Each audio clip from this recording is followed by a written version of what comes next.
Sir నమస్తే అండి. ముందుగా ప్యానెల్లో ఉన్న సభ్యులందరూ కూడా నమస్కారం. పాపం లక్ష్మణరావు గారు కొంచెం ఏదో ఆవేశంగా మాట్లాడుతూ ఉన్నారు. వాళ్ళ నాయకుల్ని అరెస్ట్ చేస్తారనో లేకపోతే రాష్ట్రంలో ఉన్న స్కామ్లను బయటపడిపోతే నెక్స్ట్ వైకాపా నాయకత్వం పోవాల్సిన పార్టీ ఉంటుందో లేదని భయం కావచ్చు. దాని గురించి పాపం ఆయన ఆవేశాన్ని ఆలోచించుకుందాం. అయితే మరలా సిట్ వేయడం, మరో 200 పేజీలతో కూడినటువంటి ఛార్జ్ షీట్ ని ఈ రోజున సబ్మిట్ చేయడం, A3 A2 ఉన్నటువంటి వాళ్ళు కావచ్చు, జగన్మోహన్ రెడ్డి గారి పేరుని పదే పదే ప్రస్తావించడం కావచ్చు.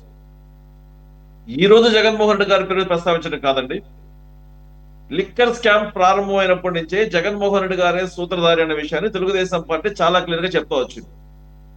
అయితే ప్రభుత్వం తన ఫలితాలు చేయాలి కాబట్టి, చట్టం తనకు కావలసిన సాక్ష్యాధారాలతో నిరూపణ చేస్తూ రావాలి కాబట్టి అనేక మందిని విచారణ చేసిన తర్వాత ధనంజయ రెడ్డి గారు కావచ్చు, కృష్ణమోహన్ రెడ్డి గారు కావచ్చు, మరొకరు కావచ్చు, వీళ్ళందరినీ అనేక సార్లు విచారణ చేసిన తర్వాత పూర్తి స్థాయి సాక్ష్యాధారాలతో చంద్రబాబు నాయుడు గారిని ఏ కేసు లేకుండా, అసలు కేసు ఏంటో చూపించకుండా అర్ధరాత్రి అరెస్ట్ చేసి తీసుకెళ్లి అప్పుడు ఎఫ్ఐఆర్ రాసుకున్నాడు చూడండి.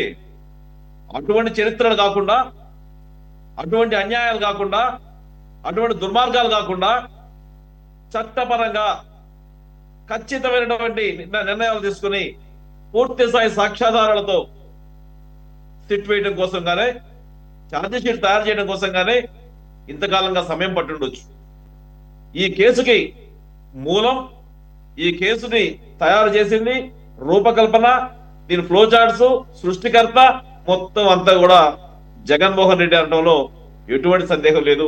ఈ రాష్ట్ర ప్రజానికానికి కానీ, ఈ ప్రభుత్వాలకు కానీ గతంలో ఈ స్కామ్ గురించి తెలిసినటువంటి ఏ ఒక్కరైనా సరే జగన్మోహన్ రెడ్డి కాకుండా మరొకరు చేస్తారని చెప్పని ఎవరు అనుకోరు.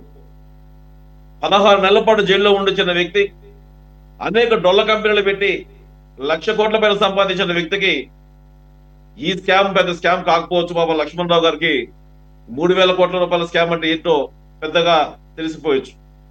వాస్తవాల్లోకి వెళ్తే ఒక్క లిక్కర్ స్కామ్ లో బ్యావరేజెస్ ద్వారానో, లేకపోతే మనీ డైరెక్ట్ గా క్యాష్ పే చేయడం ద్వారానో, డిజిటల్ సిస్టమ్ లేకపోవడం ద్వారా జరిగినటువంటి స్కామ్ ఒక ఎత్తు అయితే, ఇది చట్టానికి కావాల్సినటువంటి ఆధారాలతో నిరూపించబడుతున్నటువంటి వివరాలు స్కామ్ అయితే, మరో కోణం ఉందండి. అత్యంత దుర్మార్గమైన కోణం ఇంకోటి ఉందండి ఈ స్కామ్ లో. దాదాపుగా 4,000 మద్యం షాపులు ఈ రాష్ట్రంలో ఏర్పాటు చేస్తే మద్యపాన నిషేధం చేస్తాం, ఎస్సీ ఎస్టీ బీసీ మైనార్టీల యొక్క, పేద బడుగు బరుగైన వర్గాల యొక్క మానాలను కాపాడుతాం, ఈ రాష్ట్ర ప్రజానీకానికి మద్యం అనేది లేకుండా చేస్తాం, తాకితే షాక్ కొట్టేటట్టు చేస్తాం, పెద్ద పెద్ద మాటలు చెప్పి మావయ్యని పిలిపించుకుంటూ ఈ రాష్ట్రానికి ముఖ్యమంత్రి అయిన వ్యక్తి తన పార్టీ సొంత ప్రయోజనాల కోసం, తన నాయకుల ఆర్థిక పరిపుష్టత కోసం దాదాపుగా 4,000 మద్యం షాపులు ప్రభుత్వం ఆధీనంలో నడుస్తున్నాయని చెప్పుకుంటూ సాధారణ చిన్న చిన్న పల్లెటూళ్ళలో 5,000, 2,000కు వచ్చేటువంటి అద్దె రూముల్ని 50,000 రూపాయల రెంట్లు తీసుకున్నారండి. ఆ షాప్ ఎవరిదంటే ఆ స్థానికంగా ఉన్నటువంటి వైకాపా నాయకుడిది. 50,000 రూపాయల నెలకి ఆ వైకాపా నాయకుడికి నేరుగా వస్తుంది. మద్యం ఎవరు తెచ్చి పెడతారా అంటే ప్రభుత్వమే మద్యం తెచ్చి పెట్టద్ది. అమ్మేది ఎవరా అంటే అక్కడ ఉన్నటువంటి వైకాపా నాయకులను కొంతమంది ఉద్యోగస్తులుగా చేర్చుకుని వాళ్ళకి జీతాలు కూడా ప్రభుత్వమే వేస్తుంది. రెంట్ ప్రభుత్వం కట్టద్ది, పనిచేసే ఉద్యోగస్తులకు జీతాలు ప్రభుత్వం వేస్తుంది, మధ్యాహ్నం కావాల్సిన పెట్టుబడి ప్రభుత్వం వేస్తుంది. వ్యాపారం ఎవరు చేస్తారా అంటే వైకాపా నాయకులు వ్యాపారాలు చేశారండి. 10 గంటల నుంచి 7 గంటల దాకా షాపులు పెట్టి 7 గంటలకి షాపులు మూతేస్తే ఉన్నదే నకిలీ మద్యం, చీప్ లిక్కర్ లాంటివి, భూమి లాంటి పనికిమాలిన మద్యాలు. ఈ మద్యం కూడా 7 గంటల తర్వాత వచ్చిన వాళ్ళకి ఇదే నాయకత్వాలు వాళ్ళ యొక్క మంది మార్గాలను పెట్టి 50 రూపాయలకి 100 రూపాయలకి ఎక్స్ట్రా అమ్ముకొని ఎంతైతే మద్యం స్కామ్ జరిగిందో అంతకంత సొమ్ము వైకాపా నాయకులు దోచుకున్నారండి. ఇది ప్రభుత్వం దృష్టిలో అనేక మందికి ప్రజలకు తెలిసినప్పటికీ కూడా ఆధారాలతో నిరూపితం కాలేనటువంటి పరిస్థితులు. మద్యం వ్యాపారం చేసుకోవడానికి తెలుగుదేశం ప్రభుత్వంలో మిత్రులు చెప్పుకొచ్చారు. 2014 నుంచి 19 దాకా టెండర్లు వేశారు. ఆ షాపుల మీద ప్రభుత్వ అజమాయిషీ ఉంది. వాళ్ళకు కావాల్సిన పెట్టుబడులు ఆ కాంట్రాక్టర్లే పెట్టుకున్నారు. ఉద్యోగస్తులు కాంట్రాక్టర్లే పెట్టుకున్నారు. వాళ్ళు షాపులు కట్టాల్సిన రెంట్ల కాంట్రాక్టర్లే కట్టుకున్నారు. ప్రభుత్వం భరించలా. ఈ రోజు జరిగింది ఏంటి? లిక్కర్ స్కామ్ లో వేల కోట్ల రూపాయల పెట్టుబడి ప్రభుత్వం పెట్టింది. వాళ్ళ నాయకులు దోచుకోవడానికి అవకాశాలు కల్పించింది. అట్లా ఈ ప్రభుత్వం కొనాల్సినటువంటి మద్యం బ్యావరేజెస్ దగ్గర నుంచి కొంటుంటే ఈ బ్యావరేజెస్ కూడా ఇదే వైకాపా నాయకులు నడుపుకున్నారు.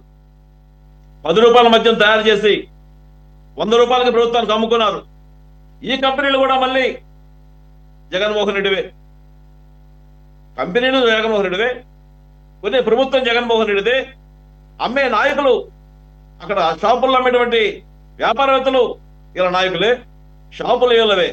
మొత్తం దాదాపుగా ఆంధ్ర రాష్ట్రంలో 2 లక్షల కోట్ల పైన దోపిడీ చేసినటువంటి ఘనత ఎవరికైనా దక్కదంటే లిక్కర్ స్కామ్ పైన జగన్మోహన్ రెడ్డిగా దక్కదండి. వాటన్నిటి సాక్ష్యాధారాలు లేకుండా చేశారు. క్యాష్ ద్వారానే మద్యం కొనడానికి ప్రధాన కారణాలు ఇవే. ఎక్కడైతే డిజిటల్ ద్వారా కొనడం ప్రారంభిస్తావో పూర్తి స్థాయి వివరాలు బయటపడతాయని భయంతో చివరికి గగ్గోలు పెట్టి మాట్లాడితే చివరి సమయంలో కొన్ని డిజిటల్ ట్రాన్సాక్షన్స్ ఇచ్చారు. చరిత్రలో ఎక్కడైనా చూసామండి? ఉపాధ్యాయుల్ని మద్యం షాపుల దగ్గర కాపలా పెట్టించి మద్యం అమ్మించిన చరిత్ర చదువు చెప్పుకునే ఉపాధ్యాయులండి. వాళ్ళు లబోజేబో మొత్తుకున్నారు. మద్యం షాపుల దగ్గర వాళ్ళ కాపలా పెట్టించి మద్యం అమ్మించిన ముఖ్యమంత్రి జగన్మోహన్ రెడ్డి కాదా? లిక్కర్ స్కామ్ ఎలాగా? ఈ లిక్కర్ స్కామ్ లో ఆయన దోచుకున్న ధనం, ఆయన మద్య మార్గంలో దోచుకున్న ధనం, ప్రజల డబ్బు, ప్రభుత్వ సొమ్ము, ఇది మాత్రమే కాకుండా ప్రజల యొక్క ఆత్మగౌరవాన్ని దోచుకున్నాడు. ప్రజల యొక్క ఆస్తులు దోచుకున్నారు. ఎస్సీ, ఎస్టీ, బీసీలు, సాధారణ కూలీ వర్గాలు పోయినటువంటి కూలీల యొక్క ప్రాణాలు దోచుకున్నారు. మందు తాగి తప్పనిసరి పరిస్థితుల్లో వాళ్ళ యొక్క మైండ్ ఏ విధంగా పనిచేస్తుందో తెలియనటువంటి వ్యక్తులు ఆడపిల్లలపై అఘాయిత్యాలు చేస్తే దానికి కారకులు ఎవరయ్యారండి? ఈ ముఖ్యమంత్రికి బాధ్యత లేదు. ఆ రోజు ఉన్నటువంటి ముఖ్యమంత్రిగా కూర్చొని పరదాలు కట్టుకుని తిరిగితే సరిపోతా? మిత్రులు లక్ష్మణరావు గారు చెప్పుకొచ్చారు, తెలుగుదేశం ప్రభుత్వంలో ఇప్పుడు ఏం చేస్తున్నారు, 2 లక్షల రూపాయలు ట్రాన్సాక్షన్ చేశారు అని. 2 లక్షల రూపాయల పూచీకత్తు అమౌంట్ పెట్టే రోజునే చెప్పారు, ఎవరికైతే మద్యం షాపులు వస్తాయో వారు మాత్రమే టెండర్లో ఉంటారు, రానటువంటి వారికి రీఫండ్ అమౌంట్ చెయ్యము అని చెప్పని చాలా క్లియర్ గా నిబంధనలో రాసింది. ఆ నిబంధనలకు అంగీకరించినటువంటి వ్యక్తులే టెండర్లు వేశారు. టెండర్లు వేసి వచ్చిన తర్వాత వ్యాపారం చేసే విషయంలో అనేక మంది కలుపుకొని వ్యాపారం చేస్తారు. అది వాళ్ళ వాళ్ళ వాళ్ళ వాళ్ళ అభిప్రాయాలు, వాళ్ళ ఇష్టం. చూపించమని చెప్పండి. నేను వచ్చి ఎక్కడైనా ఏ మద్యం షాపులు కల్తీ మద్యం అమ్ముతున్నారేమో, ఏ మద్యం షాపులు అనేటువంటి పనికి మళ్ళీ మద్యం అమ్ముతున్నారా, ఎక్కడైనా డిజిటల్ సర్వీసెస్ లేకుండా ఉన్నాయా? ప్రతి ఒక్కటి క్యాలిక్యులేషన్ లో ఉంది. ఇంకా దుర్మార్గమైన పని కూడా చేశారండి. మా నెల్లూరు జిల్లా చుట్టుపక్కల ఉన్న మద్యం షాపుల్లో గోవా నుంచి సముద్ర మార్గం ద్వారా దొంగ మద్యం తెప్పించి షాపుల్లో పెట్టి అమ్మించుకున్న వైకాపా నాయకులు. ఇంత పెద్ద దుర్మార్గమైనటువంటి చరిత్ర అంతకు ముందు కానీ గత ఏ ప్రభుత్వంలో కూడా జరగనంత పెద్ద స్కామ్ జగన్మోహన్ రెడ్డి ప్రభుత్వంలో జరిగింది. చట్టపరంగా దొరుకుతున్నారు కాబట్టి, చట్టపరంగా శిక్షించడం కావాలి కాబట్టి ఖచ్చితమైనటువంటి నిర్ణయాలు తీసుకుని ఆధారాలతో కూడిన సాక్ష్యాలు సేకరించి ఈ రోజున సిట్ చట్టం తన పని తాను చేసుకుపోతుంది. ఖచ్చితంగా ఈ స్కామ్ మొత్తం బయటకు వస్తుంది, దొంగలు శిక్షించబడతారు. మనలా కూడా మాజీ ముఖ్యమంత్రులు జైలుకి వెళ్ళేటువంటి సమయం చాలా దగ్గరలోనే ఉందని చెప్పని తెలియజేస్తా ఉన్నాం. లిక్కర్ స్కామ్ లో వీళ్ళు దోచుకున్న ధనాన్ని ఇలుకదీస్తాం, ప్రజా ఉపయోగ అవసరాల కోసం ఖర్చు పెడతామని తెలియజేస్తున్నాం.